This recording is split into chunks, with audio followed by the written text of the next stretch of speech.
Hey guys, this is CACM Ashutosh Lata from Jaipur Rajasthan for you all. So guys, स्वागत है आप सभी लोगों का एक बार फिर से लाटा प्रोफेशनल एकेडमी के प्लेटफॉर्म पर, जहां पर कॉस्टिंग आसान है। तो दोस्तों, आई डोंट नो आप लोगों को कॉस्टिंग आसान लग रही है कि नहीं लग रही है, वो तो आप लोग भी बताओगे। डेफिनेटली आसान लगेगी, इतना मैं आपको अश्योर कर सकता हूं। तो दोस्तों, अब हम लोग आज स्टार्ट करने जा रहे हैं हमारा नेक्स्ट क्वेश्चन। दैट मीन्स हम लोगों ने लास्ट पार्ट के अंदर आप लोगों के साथ क्वेश्चन नंबर 1 जो है वो हमने कंप्लीट कर लिया था। अब हम आज क्वेश्चन नंबर 2 करेंगे। क्वेश्चन नंबर 3 आप लोगों का होमवर्क रहेगा। क्वेश्चन नंबर जो 4 है दोस्तों, ये मैं आप लोगों को कराने वाला हूं और बस हो गया फिर चैप्टर फिनिश। तो इन शॉर्ट मेरे पास 2 क्वेश्चन है जो मुझे कराने हैं, क्वेश्चन नंबर 2 एंड 4, जो मेरी पूरी कोशिश रहेगी मैं आपको इसी पार्ट में कंप्लीट करा दूं। तो आइए दोस्तों, फिर फटाफट से टाइम वेस्ट नहीं करेंगे, देखते हैं। दोनों ही क्वेश्चन अपनी अपनी जगह बहुत अच्छे हैं, तो थोड़ा सा संभल के चलिएगा। क्वेश्चन नंबर 2 का है एमटीपी जून 2020 के अंदर, ये 8 मार्क्स का क्वेश्चन था। ठीक है, आइए। Your company has a production capacity of 2 lakh units per year. आपकी कोई कंपनी है, उसकी प्रोडक्शन कैपेसिटी जो है वो है 1 साल के अंदर 2 लाख यूनिट्स की। Normal capacity utilization is reckoned as 90%। और नॉर्मल कैपेसिटी यूटिलाइजेशन जो होता है, चाहे आपकी कैपेसिटी कितनी हो, लेकिन नॉर्मल कैपेसिटी यूटिलाइजेशन जो रहेगा वो आपका 90% होता है। तो इन शॉर्ट दोस्तों, मैं आपको बता दूं, जो एब्जॉर्प्शन होता है आप लोगों का, जो हम ओवरहेड, फिक्स्ड ओवरहेड को एब्जॉर्ब कर रहे होंगे, तो ध्यान रखिएगा हम लोग इस नॉर्मल कैपेसिटी यूटिलाइजेशन के ऊपर जितनी क्वांटिटी आएगी उसी के बेसिस पर हम लोग इसको एब्जॉर्ब करने वाले हैं। Standard variable production cost are ₹11 per unit. आपको स्टैंडर्ड वेरिएबल कॉस्ट दे रखी है। आपको क्या दे रखा है दोस्तों? स्टैंडर्ड वेरिएबल कॉस्ट दे रखी है। ठीक है, आगे चलिए। The fixed cost are ₹3,60,000 per year, और आपको फिक्स्ड कॉस्ट भी दे रखी है। वेरिएबल सेलिंग कॉस्ट जो है वो आपको ₹3 पर यूनिट दे रखी है। फिक्स्ड सेलिंग कॉस्ट 2,70,000 दे रखी है per year. Unit selling price 20 है। In this year just ended on 31 March 2020 the production was 1,60,000 units and sales were 1,50,000 units. आपको पूरी की पूरी डिटेल इन्होंने दे रखी है कि सेल्स कितनी है, प्रोडक्शन कितना है, सेलिंग प्राइस कितनी थी, सेलिंग कॉस्ट जो है वो आपकी वेरिएबल कितनी थी, फिक्स्ड कितनी थी, आपकी जो प्रोडक्शन कॉस्ट है वो स्टैंडर्ड ₹11 था, वो आपको दे रखी थी। फिक्स कॉस्ट आपकी 3,60,000 थी, वो आपको दे रखी थी। और 2 लाख की कैपेसिटी है, उसमें 90% आपका यूटिलाइजेशन रहता है, कैपेसिटी यूटिलाइजेशन, वो इन्होंने दे रखा है। क्लोजिंग इन्वेंट्री ऑन 31 मार्च 2020 को जो है वो दे रखा है आपको 20,000 units. The actual variable production cost for the year were 35,000 higher than the standard. और यही एक पॉइंट है जिस कारण से मैंने कहा था कि ये क्वेश्चन थोड़े से इंप्रूव होते जाएंगे, थोड़ा सा लेवल बढ़ेगा। दोस्तों, आपने देखा कि बाकी सारी जितनी भी कॉस्ट दे रखी थी उसमें किसी पर भी आपको स्टैंडर्ड नहीं लिखा हुआ था, एक्सेप्ट स्टैंडर्ड वेरिएबल कॉस्ट। आप देखेंगे यहां पर आपको स्टैंडर्ड वेरिएबल प्रोडक्शन कॉस्ट दे रखा है ₹11, जबकि बाकी सारी कॉस्ट दे रखी है। फिक्स कॉस्ट इतनी थी, फिक्स कॉस्ट आर ये, वेरिएबल कॉस्ट आर ये, फिक्स सेलिंग कॉस्ट आपकी ये थी, और सेलिंग प्राइस ये थी, एंड सो ऑन, सारी की सारी चीजें। तो क्वेश्चन ने कहा actual variable production cost for the year were 35,000 higher than the standard. आपके स्टैंडर्ड से हायर है दोस्तों। इसका मतलब यह है कि अगर मेरा स्टैंडर्ड जो है वो ₹11 के हिसाब से जो है वो प्लस, लेकिन उसके अंदर अगर एक्चुअल पे जाना है तो प्लस 35,000 और कर देना है। जैसे ही आप प्लस 35,000 कर देंगे तो जाकर के आप अपनी एक्चुअल कॉस्ट के ऊपर आ पाएंगे। क्वेश्चन ने कहा calculate the profit for the year by absorption costing, by marginal costing, और एक्सप्लेन करो डिफरेंस इन प्रॉफिट। दोनों में डिफरेंस क्या आया, तो इन शॉर्ट क्यों डिफरेंस आया वो आपको बताना है। तो आइए दोस्तों, अब हम लोग इस क्वेश्चन को करते हैं, लेकिन बिफोर दैट मुझे एक अर्जेंट कॉल याद आ गया कि मुझे किसी को अर्जेंट कॉल करना है, और वो अर्जेंट कॉल मैं वेट नहीं कर सकता इस वाले पार्ट को कंप्लीट करने का। तो वो एक अर्जेंट, बहुत ही अर्जेंट कॉल था। अरे भाई खुल तो जाओ। अर्जेंट कॉल का मतलब ये थोड़ी कि तुम खुलोगे नहीं, रिएक्ट ही नहीं करोगे। वाह, जय हो। पूरी पूरी ब्लैक स्क्रीन, वाह। अबे भाई साहब खुलो, जागो मोहन प्यारे, जागो जागो जागो जागो। चलो इसको जगाते हैं। जब तक ये जागता है तब तक के लिए एक बार वीडियो को पॉज करते हैं। यस गाइस, सो अब ये सही है। तो अब हमको क्या करना है, अब हमको फटाफट से ये जो क्वेश्चन है ना, इस क्वेश्चन को करने का एक बेहद आसान सा तरीका है, और वो क्या, इसके गिवन डेटा जो है ना उनको लिख लो एक बार। कैसे करने का है देखिएगा। क्वेश्चन नंबर रहेगा अपना 2। इसमें सबसे पहले मैं लिख लूंगा कि क्या क्या हमें गिवन है। मेरे को जो कैपेसिटी दे रखी है उसमें से मैं निकाल रहा हूं नॉर्मल कैपेसिटी यूटिलाइजेशन। मैं अगर आपको कई बार छोटा लिखूं, जैसे कि मैंने नॉर्मल की जगह एन लिख दिया, तो आप लोग अगर समझते हैं कि ये नॉर्मल है तो बेस्ट है, नहीं समझते हैं तो आप इसको पूरा लिखेंगे, ठीक है ना। नॉर्मल कैपेसिटी यूटिलाइजेशन जो है वो आपका कितना हो जाएगा, 1,80,000। चाहो तो ब्रैकेट में लिख सकते हो 2 लाख का 90%। देन उसके बाद में इन्होंने आपको दे रखा है standard variable production cost, standard variable production cost, और स्टैंडर्ड वेरिएबल प्रोडक्शन कॉस्ट आपको दे रखी है ₹11 पर यूनिट। ये आपका पर यूनिट है, ठीक है। आगे चलिए, फिक्स्ड कॉस्ट जो है वो आपको दे रखी है। फिक्स्ड कॉस्ट आपके, अब यहां पर कई बार क्या है, बच्चा कंफ्यूज हो जाता है, सर ये फिक्स कॉस्ट 3,60,000 है, लेकिन ये नहीं पता रखा सर ये प्रोडक्शन की, एडमिनिस्ट्रेशन की, किसकी है। तो दोस्तों मैं आपको बता दूं, यहां पर फिक्स कॉस्ट जो दे रखी है ये बेसिकली प्रोडक्शन की है, और इसे हम लोग प्रोडक्शन की क्यों मानेंगे, क्योंकि आप आगे चल करके देखेंगे कि आपको सेलिंग की फिक्स कॉस्ट ऑलरेडी क्वेश्चन में दी हुई है। तो ये हो गई आपका 3,60,000। देन उसके बाद में आपका आता है, अरे भाई भाई भाई कौन है, बताओ यार, इतनी बार कौन मैसेज करता है, अरे बस, अरे बस, अरे बस भाई बस, एक साथ इतने मैसेज कौन डालता है भाई, मतलब सबकी भड़ास निकाल दो एक साथ, बंदास कि ले भाई आज तक किसी को मैसेज नहीं भेजा था, अब की बार इसको भेज लेता हूं, पूरी जिंदगी भर की भड़ास निकाल लेते हैं। फिक्स कॉस्ट हो गई। अब आपके पास ध्यान से सुनिएगा, वेरिएबल कॉस्ट है आपकी किसकी, सेलिंग एंड डिस्ट्रीब्यूशन की, और फिक्स कॉस्ट है आपकी वही सेलिंग एंड डिस्ट्रीब्यूशन की। तो सेलिंग एंड डिस्ट्रीब्यूशन की आपको दे रखी है ₹3 पर यूनिट, और ये दे रखा है आपको 2,70,000। आगे चलिए, आपको सेलिंग प्राइस दे रखा है, और सेलिंग प्राइस में आपको सारी चीजें दे रखी है। सेलिंग प्राइस जो है वो है आपका ₹20। देन आगे चलेंगे तो प्रोडक्शन आपको दे रखा है,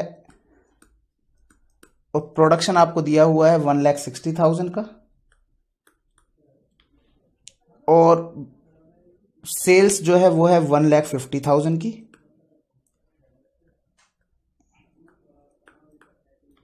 ठीक है, आगे चलेंगे तो क्लोजिंग इन्वेंट्री जो है वो आपको क्लोजिंग स्टॉक भी दे रखा है, और क्लोजिंग स्टॉक है आपके पास 20,000। ओपनिंग स्टॉक के बारे में सिंस कोई डिटेल नहीं है, सिंस ओपनिंग स्टॉक के बारे में कोई डिटेल नहीं है, तो ऑब्वियस सी बात है हमारे पास कोई ऑप्शन नहीं बचता है ओपनिंग स्टॉक को नील मानने के अलावा, और यहां पर ब्रैकेट में लिख देंगे अज्यूम्ड, क्योंकि जब किसी की डिटेल नहीं दे रखी तो ऐसे मन से हम ये तो मान ही नहीं सकते 5,000 है कि 10,000 है कि 25,000 है 20,000 है। हाँ ये जरूर है, हम अज्यूम करके नील जरूर मान सकते हैं, तो ये हमारा अजम्पशन हो गई। देन उसके बाद में इन्होंने कहा एक्चुअल ओवरहेड जो है, एक्चुअल वेरिएबल कॉस्ट जो है वो आपकी 35,000 अबव थी। तो दोस्तों अब हम यहां पर मैं आपके लिए क्या करने जा रहा हूं वो ध्यान से सुनेंगे। मैं यहां पर निकालूंगा एक्चुअल वेरिएबल प्रोडक्शन कॉस्ट, और एक्चुअल वेरिएबल प्रोडक्शन कॉस्ट कैसे आएगी इसको जानने के लिए हमारे पास सबसे पहले तो हमको स्टैंडर्ड कॉस्ट लेनी पड़ेगी। अब स्टैंडर्ड कॉस्ट कितनी आएगी सर, स्टैंडर्ड कॉस्ट आ रही है ₹11 के हिसाब से, और @11 करते हैं तो आपका टोटल प्रोडक्शन है 1,60,000, तो 1,60,000 मल्टीप्लाई बाय 11 तो हो गया ये 17,60,000। और क्वेश्चन ने कहा है आपका जो स्टैंडर्ड है उससे जो आपका एक्चुअल रहेगा ना वो आपका हायर है, तो आपका हायर है तो डिफरेंस ऐड कर लो, और डिफरेंस कितना है, डिफरेंस है 35,000 का, ये लीजिए, और 35,000 का जो डिफरेंस है वो आपने ऐड किया तो ये हो गया आपका 17,95,000। अब दोस्तों मुझे ध्यान से बताओ, अगर कोई आपसे ये पूछे कि actual variable cost per unit बताओ तो आप क्या कहोगे, सर डिवाइड लगा दो प्रोडक्शन यूनिट का, तो आपके पास एक्चुअल कॉस्ट पर यूनिट भी आ जाएगी। प्रोडक्शन यूनिट का डिवाइड लगा दिया। तो प्रोडक्शन यूनिट्स कितनी है सर 1,60,000। तो 1,60,000 अगर है तो 17,95,000 डिवाइडेड बाय 1,60,000 तो आएगा आपके पास variable actual variable production cost, और ये हो जाएगी आपके लिए 11.21875। तो ये हो गई आपके पास एक्चुअल कॉस्ट। आपको पता है इसी के ऊपर मार्जिनल कॉस्टिंग से जब हम प्रॉफिट निकालेंगे तो वैल्यूएशन इसी के आधार पर होगा। ओपनिंग स्टॉक कुछ है नहीं। अब दोस्तों जब ओपनिंग स्टॉक आपके पास कुछ नहीं है तो आपको पता है आपके पास क्या करना है, आपका प्रोडक्शन में से आप क्लोजिंग स्टॉक लेस करोगे तो आपके पास सेल्स यूनिट की रेट आ जाती है। ठीक है, अब इस क्वेश्चन को अगर मैं चाहूं तो मैं वैसे डायरेक्ट भी सॉल्व कर सकता हूं। डायरेक्ट कैसे सॉल्व करने का मतलब, डायरेक्टली मैं सीधा जो मेरी सेल्स यूनिट है उसी से मल्टीप्लाई कर दूं इस रेट को। क्यों? क्योंकि ओपनिंग रेट है नहीं और आपको पता है प्रोडक्शन भी इसी रेट पर वैल्यू होगा, क्लोजिंग स्टॉक भी इसी रेट पर वैल्यू होगा, तो सेल्स भी अपने आप इसी रेट पर वैल्यू हो जाएगी। लेकिन आप उससे क्या है ना कंफ्यूज हो जाओगे, इसलिए मैं आपको सॉल्व पूरा करके दिखाऊंगा। तो सबसे पहला हमारा ए पॉइंट, सॉरी मैं एक काम करता हूं, लगे हाथ में यहां पर आपकी एब्जॉर्प्शन रेट भी निकाल देता हूं। Absorption rate of fixed overhead, absorption rate of fixed production overhead, और वो कैसे आएगी सर 3,60,000 का आपका पूरे साल भर का फिक्स्ड कॉस्ट है, और डिवाइडेड बाय प्रोडक्शन मत कर देना, डिवाइडेड बाय होगा नॉर्मल कैपेसिटी यूटिलाइजेशन, और जो कि है 1,80,000, तो आ जाएगा ₹2 per unit, ₹2 per unit. I hope यहां तक सब क्लियर है। यहां तक क्लियर है तो अब आपको बाकी सारी चीजें जो है वो आपको बिल्कुल सेम लगेंगी जैसे आपने आज तक किया है। तो मैं यहां पर ए पॉइंट में पहले कैलकुलेट कर रहा हूं एज पर मार्जिनल कॉस्टिंग, और मार्जिनल कॉस्टिंग का सॉल्व करने के लिए क्या करना है सबसे पहले देखेंगे। सबसे पहले आ जाएगा आपका सेल्स, और सेल्स है आपकी एट द रेट कितनी है सर, ऊपर लिखा है ना सर सेलिंग प्राइस है 20, तो ये लीजिए एट द रेट 20। अब आपने यहां पर सेल कितना किया है सर, सेल किया है आपने 1 लाख, सॉरी इस क्वेश्चन में क्लोजिंग स्टॉक जो है ना, ओपनिंग स्टॉक वो है, ओपनिंग स्टॉक है, अज्यूम करने की जरूरत ही नहीं है। मैं सॉरी, मेरे से मिस्टेक, माय मिस्टेक, अज्यूम करने की जरूरत नहीं है क्योंकि यहां पर आपको सारी डिटेल दे रखी है। आप ध्यान देंगे, प्रोडक्शन आपके पास है, सेल्स आपके पास है, क्लोजिंग स्टॉक आपके पास है, तो ओपनिंग स्टॉक कैसे आएगा आपको पता है। ओपनिंग में हम ऐड करते हैं प्रोडक्शन, ओपनिंग में ऐड करते हैं प्रोडक्शन और उसमें से लेस कर देते हैं सेल्स, तो जाकर के हमारे पास आती है क्लोजिंग स्टॉक। तो दोस्तों मेरे को यहां पर क्या करना है, आपको माइंड में लगाना है आपका ट्रेडिंग अकाउंट। ट्रेडिंग अकाउंट में बाई साइड में क्या क्या आता है सर, बाई सेल्स आता है, दैट मीन्स बाई सेल्स हो गया आपका। तो मैंने यहां पर चाहे तो आप फॉर्मूला भी लिख सकते हो कि sales plus closing stock, sales plus closing stock,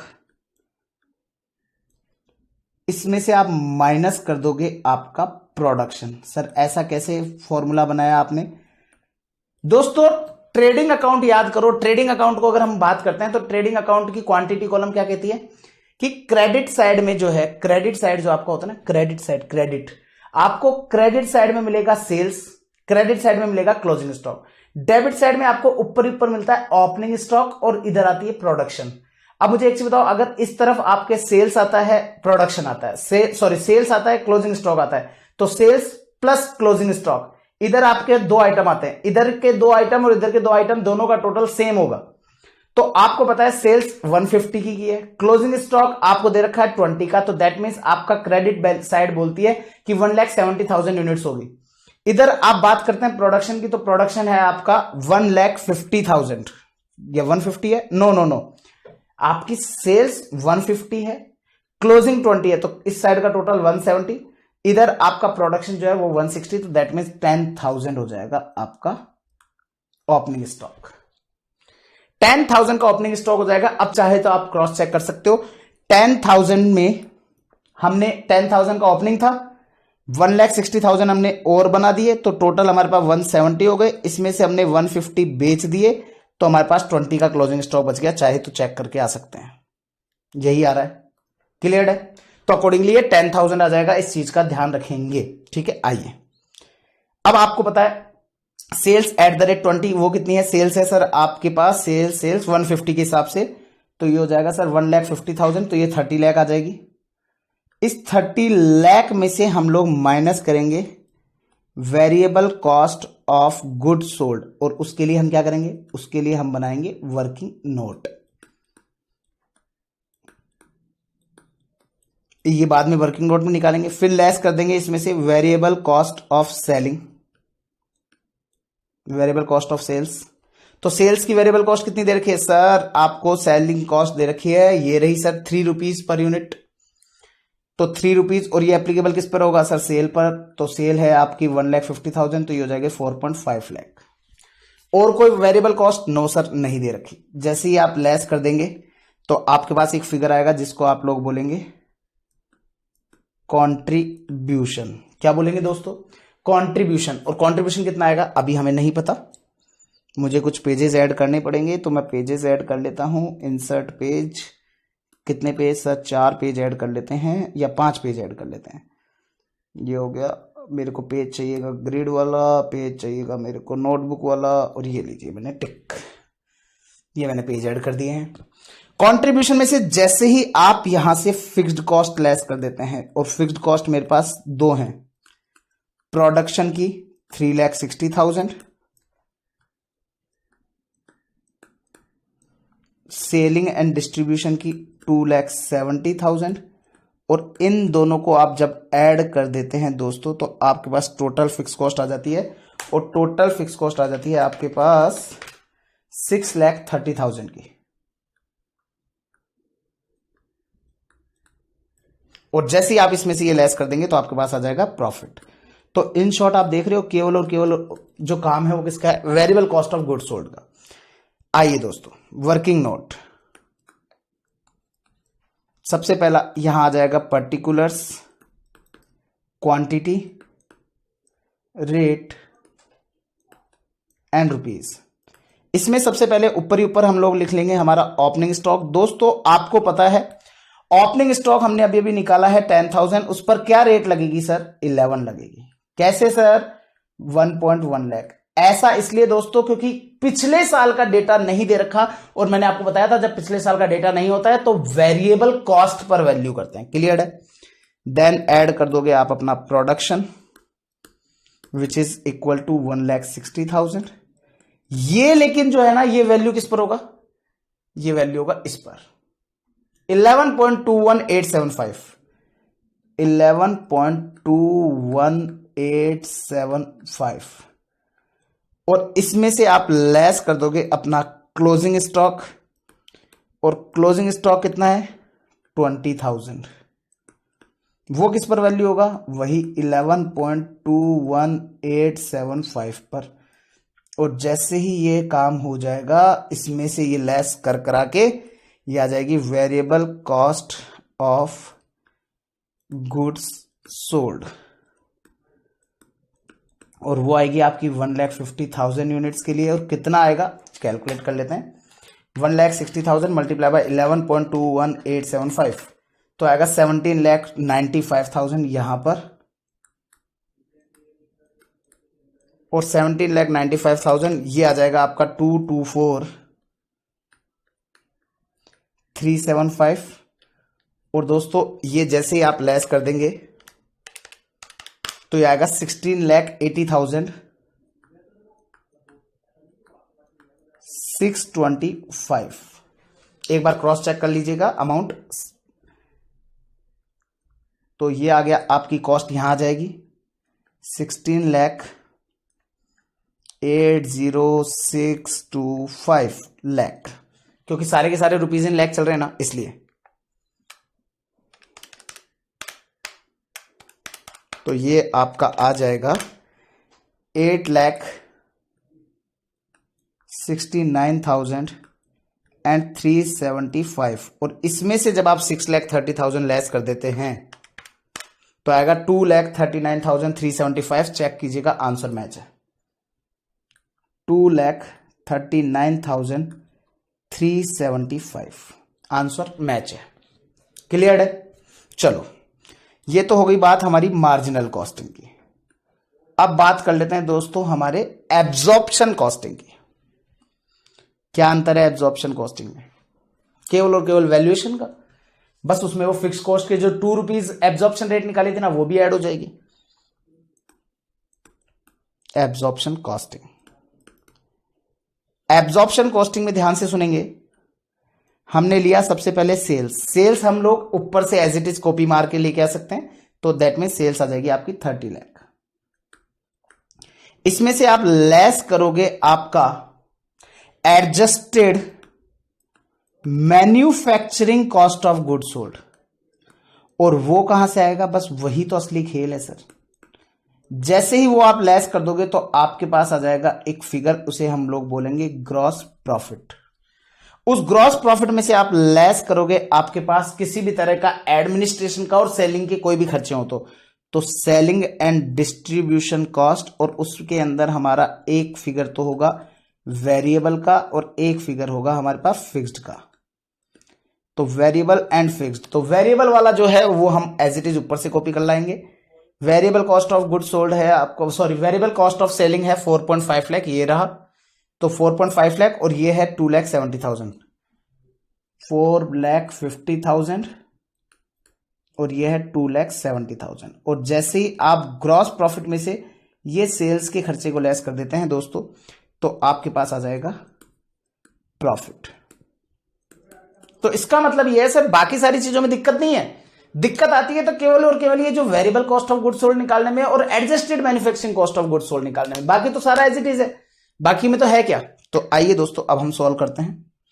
इसमें हम लोग ने निकाला कैलकुलेशन ऑफ एडजस्टेड के लिए, तो ये पर्टिकुलर्स, क्वांटिटी, रेट और ये रुपीस।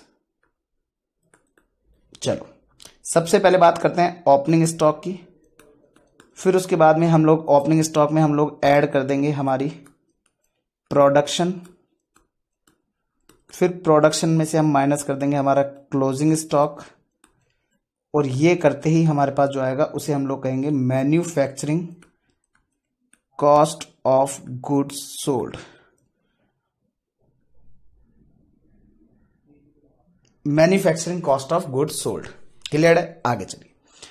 अब इसमें अगर हम बात करते हैं ओपनिंग स्टॉक की, तो ये आएगा आपका 10,000,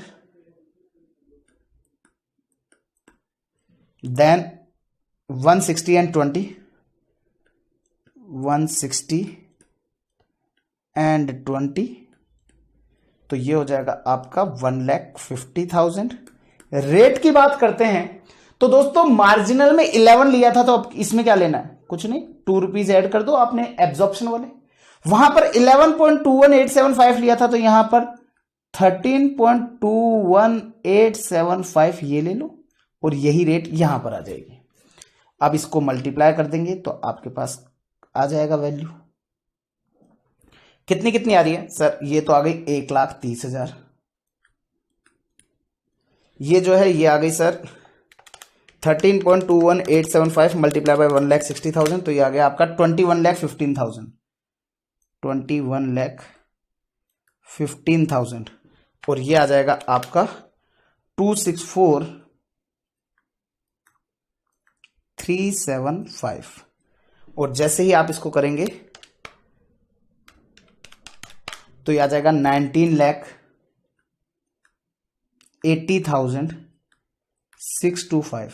दोस्तों मैं आपको बता दूं, कई बार क्या होता है ना, स्टूडेंट्स की मिस्टेक कहां हो जाती है, स्टूडेंट इस चीज को जो है 19,80,625 तक ही कैलकुलेट करके छोड़ के आ जाता है। मतलब वो इसको यहीं पर छोड़ के आ जाता है। इसका मतलब क्या होता है, बस हो गया सर हमारा काम। तब की पॉइंट क्या है, यहां से हमारे को ऐड और लेस करके एडजस्ट करना होता है, under recovery oblique over recovery of overhead. दोस्तों अगर मैं इस क्वेश्चन की बात करता हूं तो मुझे सिंपल सा नजर आ रहा है कि जो मैंने नॉर्मल कैपेसिटी यूटिलाइजेशन लिया था ना, उससे मेरा कम प्रोडक्शन हुआ है, और उससे कम हुआ है तो मेरे को डेफिनेटली अंडर रिकवरी हुई है। और अंडर रिकवरी मतलब एक ही एग्जांपल है मेरे पास। अंडर रिकवरी का मतलब है मेरे को आपसे लेने थे 10,000, आपसे मैंने रिकवर की केवल 8,000। 10,000 लेने थे, लिए हैं 8,000, तो मैं क्या कहूंगा, लाओ जी लाओ, 2000 और दो। तो जैसे ही 2000 मेरे पास आएंगे तो इसका मतलब क्या हुआ, मेरा कैश क्या हुआ, बढ़ा कि कम हुआ, डेफिनेटली मेरे पास पैसे आए तो वो ऐड। तो आपको अंडर रिकवरी के केस में हमेशा ऐड करना है अंडर रिकवरी ऑफ ओवरहेड। और अंडर रिकवरी ऑफ ओवरहेड आप चाहो तो बाकायदा ब्रैकेट में शो कर सकते हैं। कैसे, हमारा टोटल है 1,60,000, इसमें से जो हमने रिकवर किया है वो पार्ट मैं माइनस कर देता हूं। 3,60,000 मेरा टोटल ओवरहेड है, उसमें से मैंने रिकवर जो किया है वो किया है 1,60,000 के ऊपर 2 रुपीज के हिसाब से। तो मतलब कि मैंने 3,20,000 रिकवर कर दिया, करना था 360, तो दैट मीन्स 40,000 रुपए और ऐड हो जाएंगे। और 40,000 रुपए और ऐड हो गए तो दोस्तों ये मेरे पास आ जाएगा adjusted manufacturing cost of good sold और adjusted manufacturing cost of good sold. और ये आ जाएगा आपके पास 20,20,625 तो ये यहां पे आ जाएगा 20,20,625। और जैसे ही आप 30 लाख में से ये लेस करोगे तो आपके पास आएगा 979,375। और 979,375 में से जब आप माइनस करेंगे 4,50,000 माइनस करेंगे 2,70,000 तो आएगा 259,375 और आंसर मैच है 259,375। That's it. इसी के साथ इस क्वेश्चन का जो आंसर है वो भी मैच है। अब बात कर लेते हैं बच्चे, आप लोगों को यहां पर क्वेश्चन ने ये भी बोला है एक्सप्लेन करो डिफरेंस ऑफ प्रॉफिट। अब आपको पता है डिफरेंस ऑफ प्रॉफिट को एक्सप्लेन करना बोलूं या मैं ये बोलूं कि ये रिकंसिलिएशन है, क्योंकि रिकंसिलिएशन में हम क्या करते हैं, दोनों के डिफरेंस का ही तो पता करते हैं। और वो डिफरेंस क्या है, वैल्यूएशन ऑफ स्टॉक।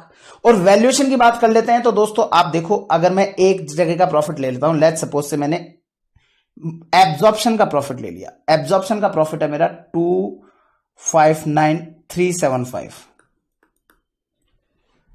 मेरे को मार्जिनल का मेरे को पता है कि मार्जिनल का है 239,375। अब ये इन दोनों के बीच में डिफरेंस है 20,000 का।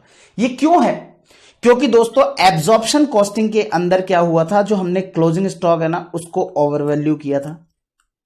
ओवर वैल्यू, ओवी मतलब ओवर वैल्यू। तो क्लोजिंग स्टॉक को ओवर वैल्यू किया था कैसे, आप देखो यहां पर हमने क्लोजिंग स्टॉक को लिया है 264,375 पर, वहां पर 224,375। तो इसका मतलब 40,000 हमने एब्जॉर्प्शन कॉस्टिंग में एक्स्ट्रा वैल्यू किया था। और आपको पता है क्लोजिंग स्टॉक कहां आता है सर, क्लोजिंग स्टॉक आता है हमारे टू साइड में और ओपनिंग स्टॉक आता है बाई साइड में। तो जब टू साइड में आता है, क्रेडिट बैलेंस की तरफ आता है, तो इसका मतलब वो इंक्रीज ज्यादा ऐड हो गया, मतलब कि ओवर वैल्यू का मतलब वो हमारे एब्जॉर्प्शन कॉस्टिंग में ज्यादा ऐड हो गया। तो ज्यादा ऐड हो गया तो उसको लेस कर दो। लेकिन ओपनिंग स्टॉक जो है वो हमारा वो ज्यादा लेस हो गया। ओपनिंग स्टॉक जो है, क्योंकि ओपनिंग स्टॉक जो है वो डेबिट साइड में आता है, डेबिट साइड में हमने लिखा 2 ओपनिंग स्टॉक। और एब्जॉर्प्शन कॉस्टिंग में ओपनिंग स्टॉक ज्यादा वैल्यू था। कैसे, आप देखोगे यहां पर 1,30,000 है और ये यहां पर 1,10,000 है। तो इसका मतलब 20,000 एब्जॉर्प्शन में ज्यादा लेस कर दिया। तो जो ज्यादा लेस कर दिया उसको वापस ऐड बैक करो और आप चेक कर लो, यही डिफरेंस आएगा। आपने 40 लेस किया, 20 ऐड किया, इन शॉर्ट डायरेक्टली 20 लेस करो तो 259 में 20 लेस करोगे तो ये आ गया। दैट्स इट, हो गया काम खत्म। तो दोस्तों इसी के साथ आप लोगों का ये क्वेश्चन होता है समाप्त। आप इसके अगर आप सॉल्यूशन की बात करते हो डिफरेंस का रीजन, तो हम एक बार देख देते हैं। आपको एनालिसिस दिया हुआ है आपको बुक में, the difference in profit under absorption costing and marginal costing statement is ₹25,000, नहीं इसको 20,000 कर दीजिएगा। ये करेक्शन है, इसको 20 कर दीजिएगा।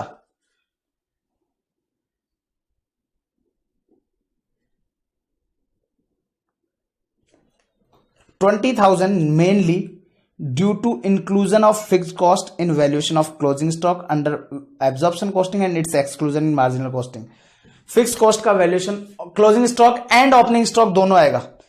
वैल्यूएशन ऑफ स्टॉक आना चाहिए तो क्लोजिंग को हटा दो, वैल्यूएशन ऑफ स्टॉक कर दो सीधा, केवल खत्म। वैल्यूएशन ऑफ स्टॉक, स्टॉक में ओपनिंग भी आ गया, क्लोजिंग भी आ गया, दैट्स इट, काम खत्म। इसके बाद जो अगला क्वेश्चन है दोस्तों, वो आप लोगों को होमवर्क मैंने दिया हुआ था, आप लोग आसानी से कर लेंगे इस होमवर्क को, कहीं दिक्कत नहीं आएगी। मैं आपको बता दूं, इस क्वेश्चन में सबसे बड़ी चीज आप ये देखो, प्लान्ड प्रोडक्शन तीनों ही जगह पर सेम है। आप फिनिश्ड गुड्स इन्वेंट्री की बात करते हो तो ओपनिंग में भी कुछ नहीं है, तो इसका मतलब ऑब्वियस सी बात है, आपने प्लान किया वही आपका प्रोडक्शन हो गया और वही आपने सेल कर दिया। यहां पर जो आपने प्लान किया वही प्रोडक्शन किया, लेकिन सेल जो है वो आपने कम किया।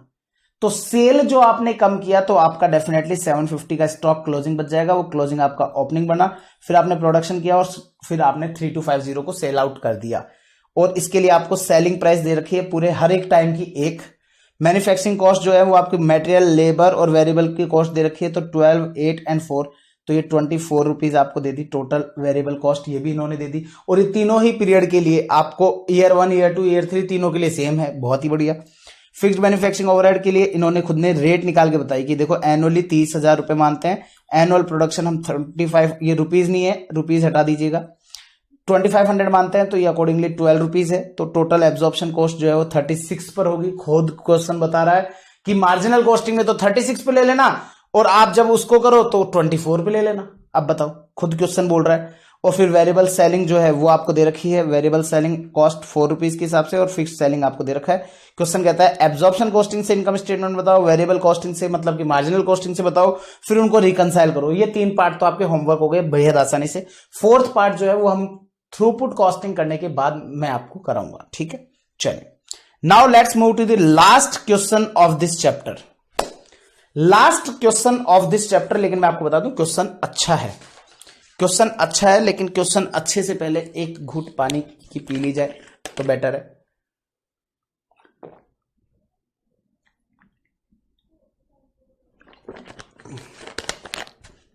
अब इतना बड़ा शरीर होता ना तो एक घूंट में भी आधी बोतल निकल जाती है, ऐसा ही हुआ था। सर ने कहा एक घूंट पानी पी लिया जाए, और एक घूंट पानी पीने के बाद ऐसा हुआ कि हमने आधी बोतल पी ली, क्योंकि पानी पीते पीते इतना मजा आया ना, गजब।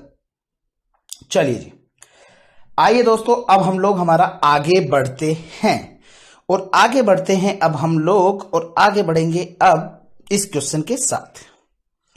क्वेश्चन नंबर रहेगा 4, 2019 जून एग्जाम का क्वेश्चन है। आए है, मतलब कि एग्जाम में आया हुआ क्वेश्चन है। और मैं आपको बता दूं दोस्तों, ये 8 मार्क्स में इतनी भयंकर वाली ज्यादती हुई है ना बच्चों के साथ, ये क्वेश्चन कभी भी 8 मार्क्स नहीं, कम से कम 12 मार्क्स डिजर्व करता था, कम से कम। ऐसा क्यों, मैं आपको बताता हूं। आइए, Arjun limited manufacture and sell a special component. एक अर्जुन लिमिटेड करके कंपनी है जो एक स्पेशल कंपोनेंट जो है वो मैन्युफैक्चर और सेल करती है। It follows a standard marginal costing system. Standard marginal costing system follow करते हैं। For the year ended 31 March 2019 it produces 1500 component against budgeted capacity of 2000 unit. जहां हमारी बजटेड कैपेसिटी 2000 की थी, वहां पर हमने प्रोड्यूस किए हैं 1500 कंपोनेंट, ठीक है। Out of the production, out of the production, that means ये जो 1500 का प्रोडक्शन किया उसमें से 100 कंपोनेंट्स वर स्क्रैप्ड, उसमें से 100 कंपोनेंट स्क्रैप हो गए। Due to computer virus most of the financial could not be retrieved. हमारा कंप्यूटर पर वायरस का अटैक हो गया, और जिस कारण से क्या हुआ, उस कारण से हमारे कंप्यूटर से जितने भी फाइनेंशियल डेटा थे सारे के सारे उड़ गए। बहुत बढ़िया हुआ। However the chief cost accountant gave the following information. लेकिन जो चीफ का कॉस्ट अकाउंटेंट था ना, उनके पास कुछ इंफॉर्मेशन फिर भी हमारे लिए बच गई थी। कौन सी थी?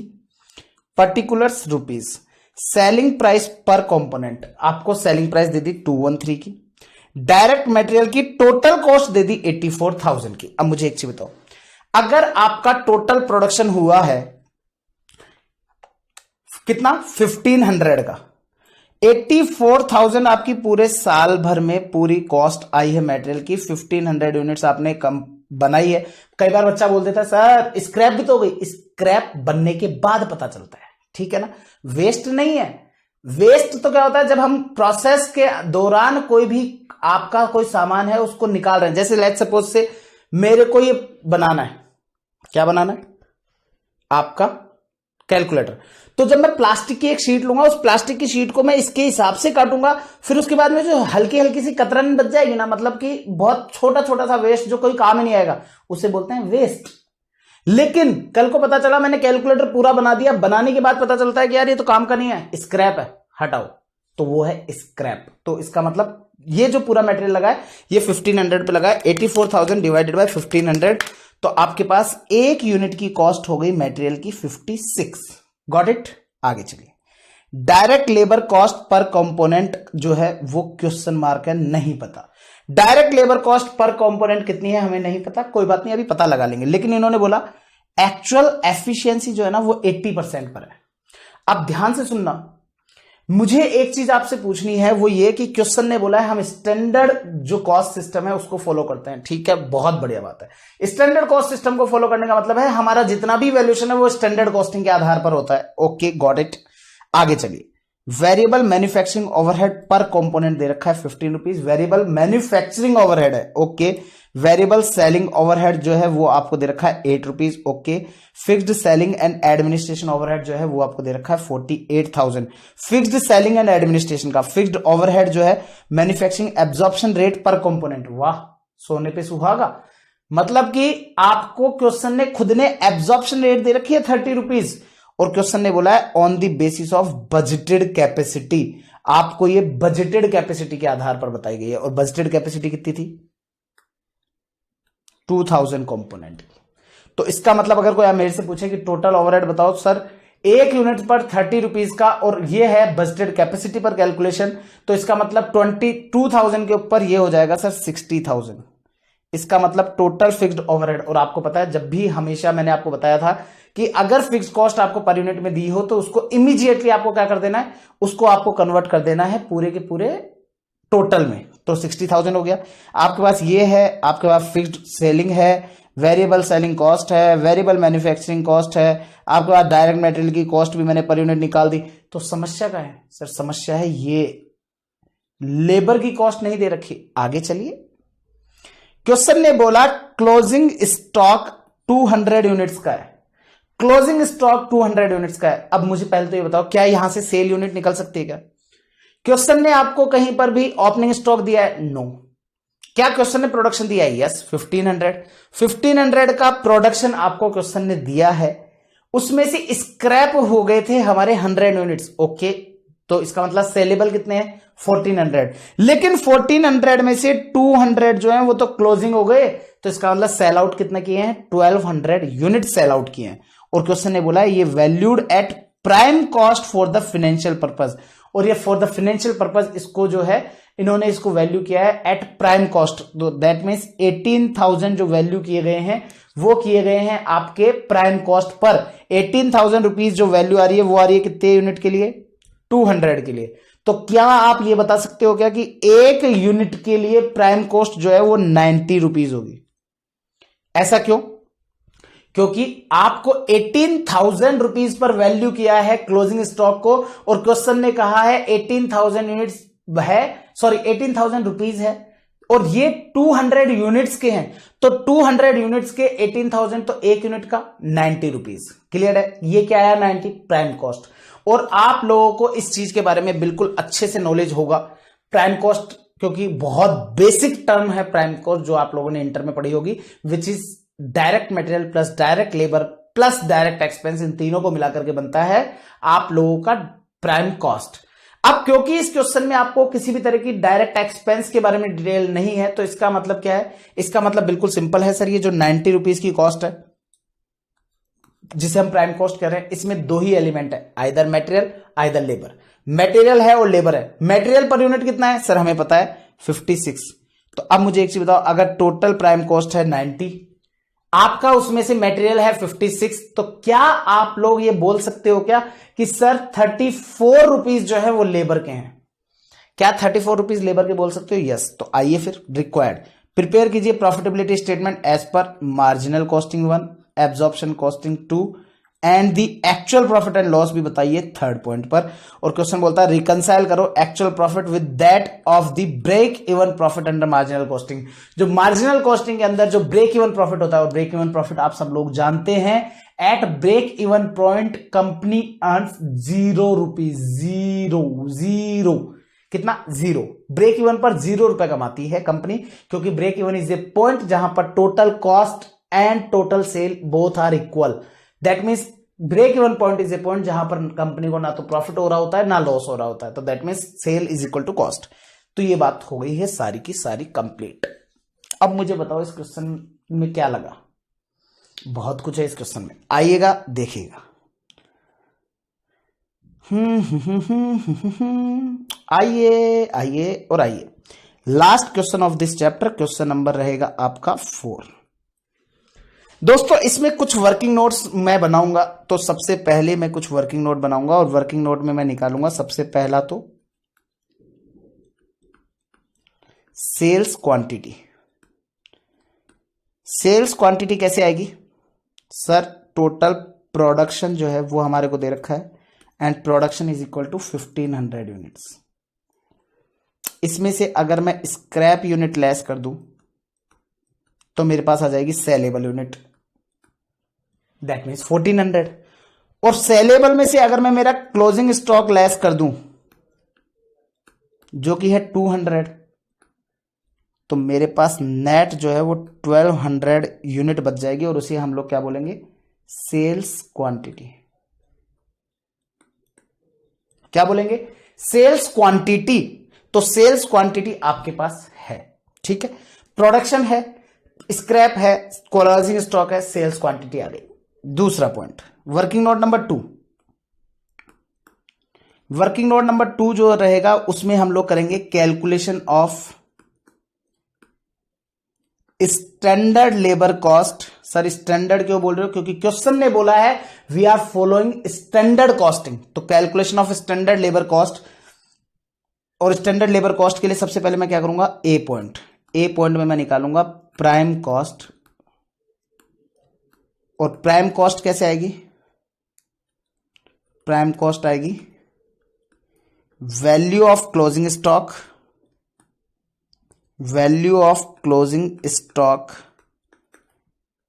डिवाइड कर देंगे quantity of closing stock, quantity of closing stock.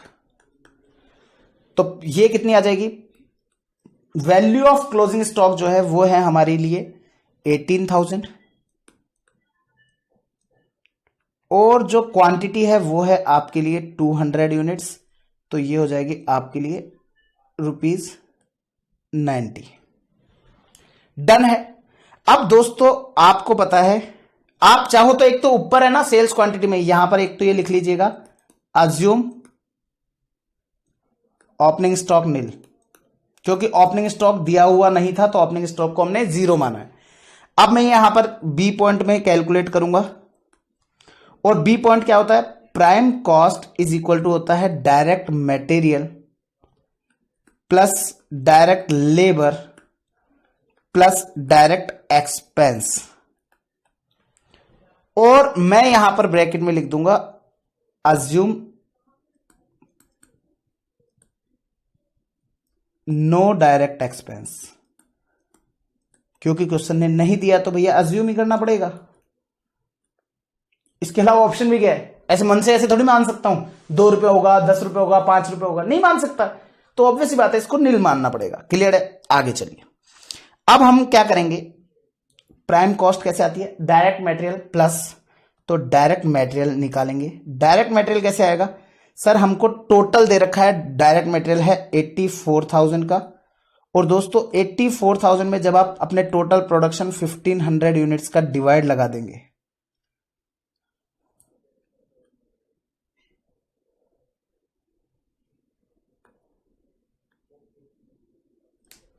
तो 84,000 डिवाइडेड बाय 1500, तो ये हो गया आपका 56 रुपीज। इसमें आप अगर डायरेक्ट लेबर को ऐड कर देंगे तो आपके पास आ जाएगा प्राइम कॉस्ट, और प्राइम कॉस्ट क्या है वो मुझे पता है विच इज 90, बट लेबर नहीं पता, तो labour will come as a balancing figure और ये आ जाएगा आपका 34 रुपीज। यहां तक मेरे हिसाब से कोई दिक्कत नहीं होनी चाहिए। मैंने आपके लिए सिंपली सेल्स क्वांटिटी कैलकुलेट किया है, अगर किसी ने कॉपी नहीं किया तो वीडियो पॉज करके कॉपी कर लेना, मैं वापस नहीं दिखाऊंगा। तो यहां तक आप लोगों ने क्या किया, production, scrap, sales quantity, closing stock आ गया आपके पास, तो सेल्स क्वांटिटी लेस करके आ गई। Calculation of standard labour cost की अगर मैं बात करता हूं तो स्टैंडर्ड लेबर कॉस्ट क्या है सर, बड़ी आसानी से, क्योंकि क्वेश्चन ने कहा है क्लोजिंग स्टॉक जो है वो प्राइम कॉस्ट पर वैल्यूड है, तो प्राइम कॉस्ट पर यूनिट निकाल लो। कैसे आएगा, क्लोजिंग स्टॉक का वैल्यूएशन कर लो और डिवाइड कर दो क्लोजिंग स्टॉक की क्वांटिटी से, तो आपके पास 90 रुपीज आ गया। और आपको बताइए 90 कैसे आता है, direct material plus direct labour plus direct expense. Since direct expense की कोई डिटेल नहीं है तो उसको जीरो मान लेंगे। तो आपके पास डायरेक्ट मटेरियल कितना है सर, टोटल खर्चा आया था 84,000 का, और ये 84,000 का जो खर्चा है, ये 84,000 का खर्चा हमारा लगा था 1500 यूनिट के ऊपर, तो 84,000 डिवाइड बाय 1500 यूनिट्स, तो हमारे पास प्राइम कॉस्ट आपके पास बैलेंसिंग फिगर से आपके पास लेबर आ जाएगी 34। लेकिन ध्यान देना, ये जो आई है ना, ये है आपकी स्टैंडर्ड। सर स्टैंडर्ड क्यों आई है, क्योंकि हम लोगों ने स्टैंडर्ड के ऊपर वैल्यू किया है। अब दोस्तों ध्यान से सुनना, हमारे को यहां पर एक्चुअल की भी जरूरत पड़ेगी। एक्चुअल लेबर कॉस्ट की जरूरत क्यों पड़ेगी, working note number 3, actual labour cost की हमको जरूरत इसलिए पड़ेगी दोस्तों, एक्चुअल लेबर कॉस्ट की जरूरत हमारे को इसलिए पड़ेगी क्योंकि क्वेश्चन ने हमसे actual profit and loss calculate करने के लिए भी बोला है। तो actual profit and loss calculate करने के लिए बोला है, तो अब आप ध्यान से सुनना कैसे आएगा। क्वेश्चन ने आपको बोला है एक्चुअल एफिशिएंसी जो है वो आपकी 80% है। अब बच्चा जल्दबाजी में क्या करता है, गलती कर बैठता है, जल्दबाजी में गलती कर बैठता है। और आपके पास क्वेश्चन में यहां पर मैं लिख रहा हूं calculation of actual labour cost per unit, और ये कैसे आएगी, मेरे पास क्वेश्चन में अभी अभी मैंने निकाला है standard labour cost per unit. Standard labour cost per unit जो है वो मेरी अभी अभी आई है 34 रुपीज 34। ध्यान से समझना है, ध्यान से सुनना है। अब जो मैं बात बोल रहा हूं उसमें आपको बहुत जगह पर बहुत जगह पर आपको कंफ्यूजन होता आया है और होता रहेगा अगर नहीं सुना तो ढंग से। क्वेश्चन ने आपको दे रखा है एफिशिएंसी जो कि है 80%। अब मुझे एक चीज बताओ, स्टैंडर्ड तो ये मानता है कि आपने पूरा अच्छे से कर रहे हो काम, सारी चीज है, स्टैंडर्ड तो स्टैंडर्ड पे चलता है। लेकिन एक्चुअल में जब हमने देखा, काम किया, तो पता चला हमारी एफिशिएंसी 80% आई। इसका मतलब क्या होता है, इसका मतलब बेहद सिंपल सा है सर। जहां हम एक्सपेक्ट कर रहे थे 1 आवर में 100 यूनिट बनाने का, वहां हमने 1 आवर में 80 यूनिट्स ही बनाई है। गॉट इट, मतलब कि ये हम स्टैंडर्ड है, और जब हम एक्चुअल काम करने गए तो हमारे पास ये आया। अब हमारे पास जब ये आया, हमने एक्चुअल में काम किया 80, और हमारा स्टैंडर्ड जो है वो क्या कहता है, आपका 100 आपको बनानी चाहिए थी, आपने बनाई है 80। अब मुझे एक चीज बताओ, अगर क्वेश्चन आपसे पूछे कि टाइम बताओ, time to produce 100 units, 100 units को बनाने के लिए टाइम बताओ, तो आप क्या कहोगे सर। अगर स्टैंडर्ड की बात करें तो 100 यूनिट्स को बनाने में हमको 1 घंटे का समय लगेगा। 100 यूनिट्स को बनाने के लिए हमको 1 घंटे का समय लगेगा। लेकिन मुझे एक चीज बताओ, अगर आप 1 घंटे में एक्चुअल में 80 यूनिट्स ही बनाते हो, तो क्या मैं 1 घंटे में एक्चुअल में बना दूंगा क्या 100? आंसर है नो, 1 घंटे में नहीं बना पाऊंगा।